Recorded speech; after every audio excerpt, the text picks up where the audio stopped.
setelah lulus nih lu kerja kegiatannya ngapain nih? Kuliah atau kerja atau di mana? Kalau kuliahnya di mana? Terus gimana aja ceritain kehidupan lu sekarang nih? Ceritain. Dah, itu aja, tanya gitu. Kegiatan gua setelah lulus dari pondok itu, gua hari ini ya, hari ini kegiatan gua adalah kuliah gua itu di UIN Jakarta atau UIN Syarif Hidayatullah Jakarta, bertepatan di Ciputat. Kalau sekarang maksudnya ke kota Tangerang Selatan. Kalau dulu sih waktu tahun 2012 itu masih masuknya ke Jakarta Selatan. Kalau sekarang udah masuk ke Banten. Itu kota Tangerang Selatan, kota Tangsel ya. Nah, gua itu dulu masuk ke UIN Jakarta itu melalui jalur SPMB Mandiri, yang mana jalur Mandiri ini jalur terakhir yang yang UIN adakan gitu. Karena memang waktu gua di pondok kan gua nggak tahu informasi tuh, gua nggak tahu informasi, gua minim informasi. Akhirnya setelah gua wisuda, dan untungnya masih ada satu jalur tuh yang belum ditutup. Sebenarnya gua gak ada niatan tuh untuk kuliah di UIN Jakarta, karena memang ketika gua di pondok tuh kan anak kelas 6 itu kan bebas kan untuk untuk pulang atau mencari informasi perkuliahan. Nah, pada hari itu gua berangkat tuh sama teman gua yang namanya Ari Alamsah. Gua berangkat ke Magelang. Di situ ada senior namanya Kak Zibe. Sebenarnya gua udah kontakkan sama beliau kan bahwa gua ini mau daftar ke sana. Kata Kak Zibe, "Ya welcome. Lu kesini aja. Kita lihat-lihat segala macem." "Siap, Bang. Nanti gua tanggal sekian hari sekian gua berangkat ke sana." Nah, akhirnya gua berangkat kan ke Magelang. Gua mau kuliah di Untidar, Universitas Tidar Magelang, Gunung Tidar Magelang. Itu sifatnya udah negeri pada waktu itu. Tahun lalu itu sudah jadi negeri. Makanya gua minat kan. Karena gua sendiri, kenapa gua pengen kuliah di jauh? Karena gua ini orangnya senang jalan-jalan, senang merantau lah ke negara-negara lain, ke kota-kota orang lain kan. Dan gua orangnya suka terhadap teman-teman yang baru, segala macam, bercampur budaya gitu. Dan pada akhirnya ketika gua datang di Magelang, terus kemudian gua ketemu Bang Jibe di Untidar, itu ternyata belum dibuka pendaftarannya, boy. Gua kaget kan, "Bang, kok belum dibuka?" "Jadi gua juga nggak tahu nih." "Terus gimana, Bang?" "Udah, lu lihat-lihat aja di kampus, katanya keliling-keliling, lu nanya-nanya sekitar orang, ke mahasiswa di sini, lu nanya aja." Terus ya gua nanya-nanya kan ke Fakultas Teknik, karena tujuan gua itu dulu pengen kuliah di Untidar itu jurusan teknik. Gua tanya kan sama orang di sini, bla bla bla segala macam. Kata gua menarik juga nih jurusan teknik di sini. Ya pada akhirnya kan setelah gua pulang lagi dari Magelang, terus kemudian gua wisuda, gua sedikit kontemplasi mengenai kelanjutan kegiatan gua ini mau ngapain. Dan akhirnya orang tua gua kurang menyetujui kalau misalkan gua mau kuliah di Untidar, karena memang terlalu jauhan. Entah memang orang tua memang ada faktor-faktor tertentu untuk melarang gua kuliah di sana. Tapi ya gua tetap harus nurut kan, karena memang ridho orang tua itu, karena memang ridhonya Tuhan itu berada di ridho orang tua gitu. Nah, seperti itu abang gua nelpon, "Ki, lu mau kuliah di mana nih?" "Gua tahu, Bang. Tapi kemarin sih gua sempat ke Magelang, nanya-nanya universitas semacam." "Lu udah daftar belum?" "Belum, Bang, karena memang pada waktu itu belum dibuka kan." Kata abang gua, "Ya udah, lu kuliah di Jakarta, lu kuliah di UIN Jakarta adanya." "Yang benar, Bang." "Iya, lu sini aja," katanya. "Ngapain jauh-jauh kuliah? Di sini lebih baik lingkungannya, lebih kerasa, lingkungan akademisnya, intelektualnya lebih kerasa di sini tuh." Ya udah, Bang, gua siap. Akhirnya gua didaftarin lewat jalur mandiri. Pertama gua ngambil jurusan ilmu politik. Berhubung gua nggak terima, gue ada jurusan yang kedua kan, karena emang kakak gue, lu kalau misalnya pengen masuk ke UIN, lu harus masuk ke Fakultas Studi katanya, ikuti gue. Siap bang kata gue. Akhirnya gue ngambil tuh pilihan kedua itu Fakultas Studi, mau tasawuf. Akhirnya gue ambil yang pilihan kedua. Gue daftar itu 11 orang sama angkatan gue. Nah, yang keterima itu hanya 2 orang. Gue, ada teman gue satu lagi, tapi dia tidak ngambil. Dia sama Fakultas Studi. Dia lebih milih ke Jawa pada waktu itu. Akhirnya gue sendirian lah kan, angkatan gue yang kuliah di UIN. Nah, setelah itu masuklah gue ke UIN kan, dan gue melihat-lihat, dan gue lihat-lihat di lingkungan UIN, wah ternyata di sini orang-orangnya menarik juga, lingkungan intelektualnya kerasa, lingkungan akademisinya kerasa gitu kan, apa ya, pokoknya gedung-gedungnya gede segala macam, pokoknya gue wah aja melihatnya ada itu. Dan dan rasa semangat gue itu berkobar kembali. Bahkan gue punya gue punya mini maps pada waktu itu. Gue harus ada tujuan yang harus gue gapai pada waktu itu. Disitulah gue merubah hidup gue merubah perilaku gue, dan gue menatap ke depan bahwa hidup ini adalah hanya satu kali. Nah, sekarang kita lanjutkan lagi. Tadi berhubung kita recordnya jam 5 sore, jadi keburu maghrib tadi. Makanya dia habis sholat maghrib, kita lanjutin lagi. Nah, ini udah pakai peci nih. Sekarang membahasnya agak-agak agamis gitu anjay. Sekarang kita harus ngomong lebih sopan lagi dan lebih seperti orang-orang agamawan. Nah, sekarang kan Bang Enggi udah masuk ke UIN tuh ya. Kita cerita dulu.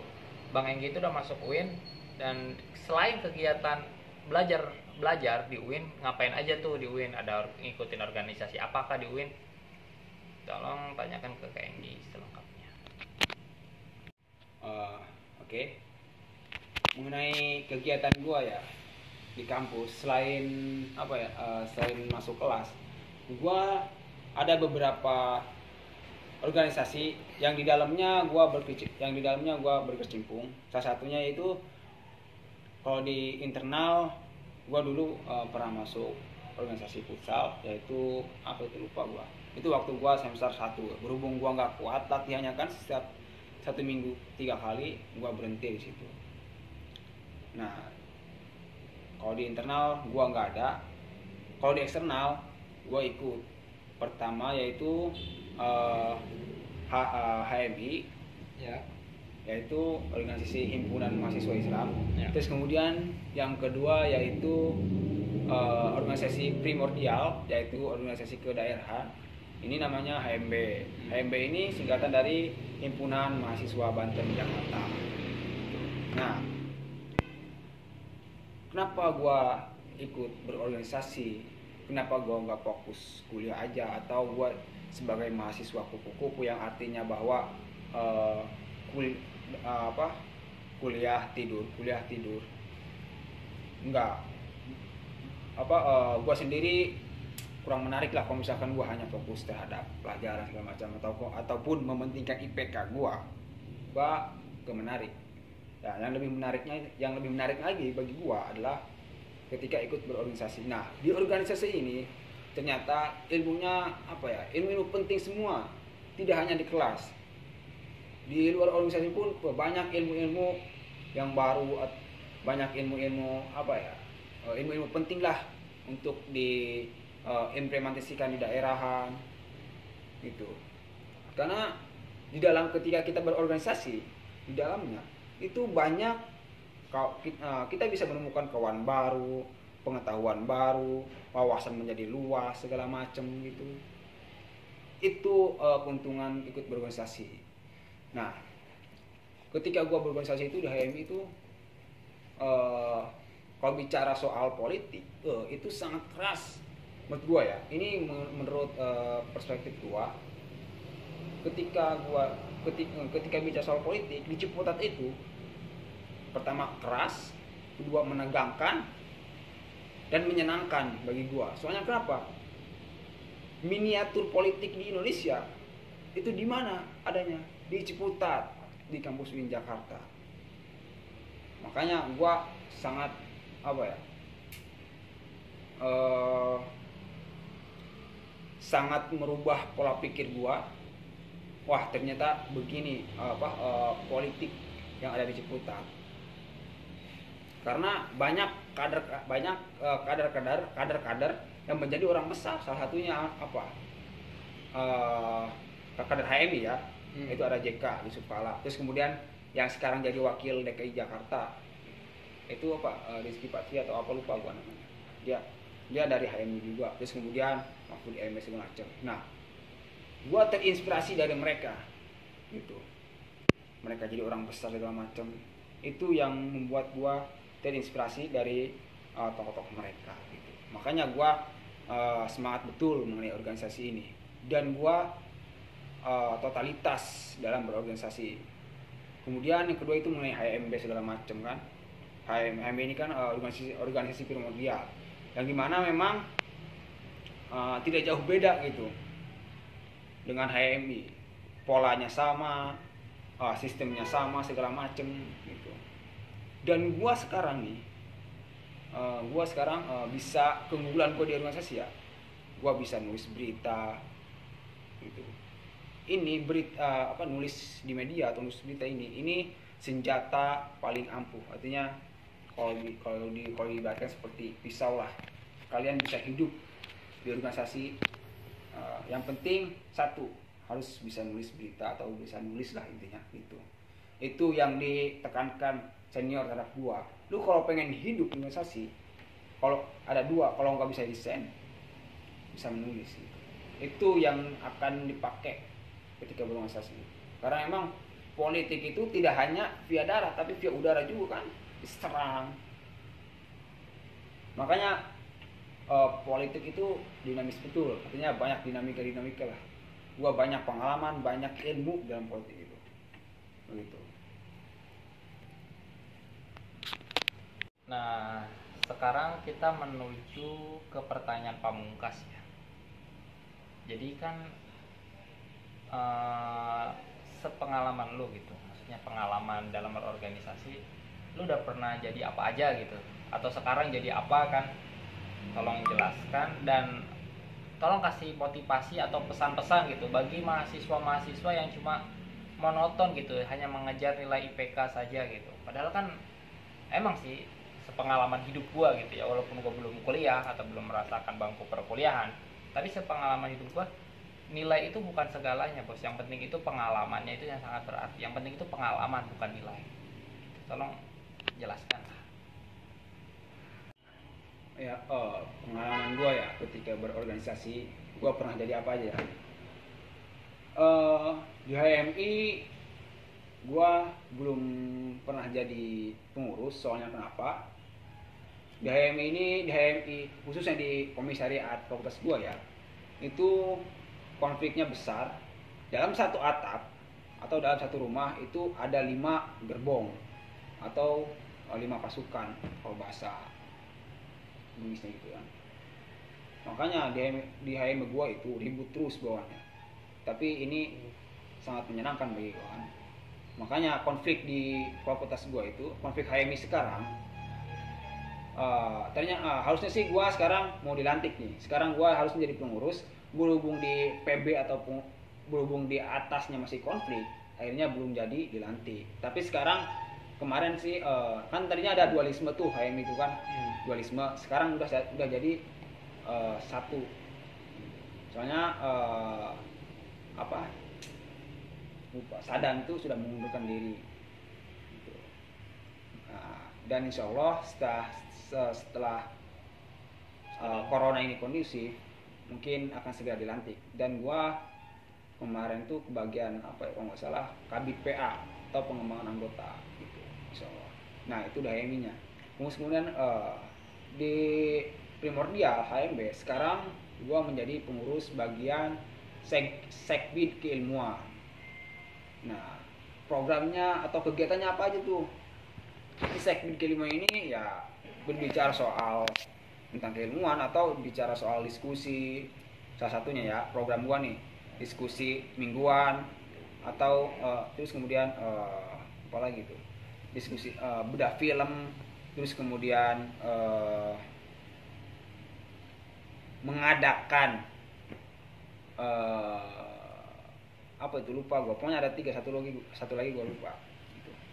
Itu di HMB. Nah, ada satu lagi mungkin ini apa ya, suatu hal yang sangat sakral ya. Alhamdulillah gue sekarang menjadi presiden KMU. KMU itu singkatan dari Koalisi Mahasiswa UIN. Artinya di dalamnya anggotanya itu dari berbagai fakultas gitu. Dan ya kemarin ya waktu minggu kemarin sih konferensinya, dan alhamdulillah gue terpilih sebagai presidennya. Nah, pengalaman gue di KMU itu ketika menjadi anggota itu ya seperti biasa, diskusi rutin atau diskusi mingguan. Nah, kajiannya tentang apa? Kajiannya mengenai tentang Tan Malaka. Di situ dibedah semua tuh karya-karya Tan Malaka, dari namanya aksi massa, Gerpolek, Indonesia 100% merdeka dan segala macam. Nah, terus kemudian selain diskusi yaitu mengenai demo. Nah, demo di KMU itu sering banget yang namanya demo kan. Ketika ada satu permasalahan langsung demo. Dan ini cukup menarik demo ini. Kita melawan kita melawan apa ya, para elit lah politik ya, para elit politik gitu. Terus kemudian itu sih pengalaman gua ya berorganisasi gitu. Nah, bagi soal motivasi ya, mengenai orang-orang yang terlalu mahasiswa yang terlalu monoton ya, artinya yang terlalu mementingkan IPK-nya. Menurut gue sih, bagi gue sendiri ya, IPK itu gak sepenting berorganisasi. Soalnya kenapa? Kalau misalkan kita hanya jadi mahasiswa kupu-kupu, artinya hanya ngampus, kosan, tidur, ngampus, kosan, tidur, ngampus, kosan, tidur, itu gak ada semacam gak ada niatan kuliah, atau semacam gak ada perubahan gitu dalam diri kita. Soalnya ilmu itu tidak hanya di kelas, bro. Tidak hanya di kelas ilmu itu. Bahkan itu kan kalau di kelas itu kan sistemnya formal ya. Kalau misalkan di luar kelas itu kan formalitas, artinya kita bisa menemukan di mana aja. Salah satu di organisasi. Di organisasi itu jangan salah, ilmu itu lebih penting. Bukan lebih penting, artinya banyak yang penting gitu di organisasi ilmu itu. Salah satunya gue sendiri ya, keuntungan gue di organisasi, gue bisa nulis berita, gue bisa nulis esai, segala macam. Itu keuntungan gue gitu. Tapi jangan salah, itu kenapa gue bisa nulis? Itu memang ada tekanan dari senior gue itu memotivasi gue terus, bahwa lu harus bisa ini biar lu hidup ketika berorganisasi itu. Makanya kalian jangan sampai salah pilih senior, ingat, catat itu kalimat itu. Dan satu lagi, kalian jangan sampai jadi mahasiswa kupu-kupu yang hanya mementingkan IPK, karena ilmu itu tidak hanya di kelas. Ingat, banyak di luar kelas yang sifatnya penting gitu, begitu. Hebat. Ya, jadi berorganisasi itu lu bisa faedah berorganisasi ya, lu bisa lu bisa debat, lu bisa mempertahankan argumen lu bisa adu gagasan gitu. Lu bisa adu ideologi segala macam gitu, begitu.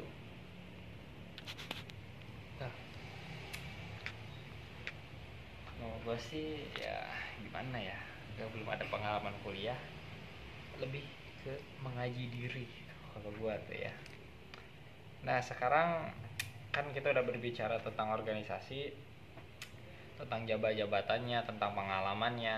Nah, ini sebenarnya vlog ini cukup menarik dan cukup memberi wawasan gitu kepada para mahasiswa yang terlalu monoton. Ini tuh sebagai masukan atau motivasi buat mahasiswa, khususnya ini target kita mahasiswa, tapi untuk umum juga bagi yang belum kuliah ketika kuliah supaya udah tahu duluan gitu sebelum menyesal kemudian kan. Nah sekarang kita menuju ke pertanyaan jurusan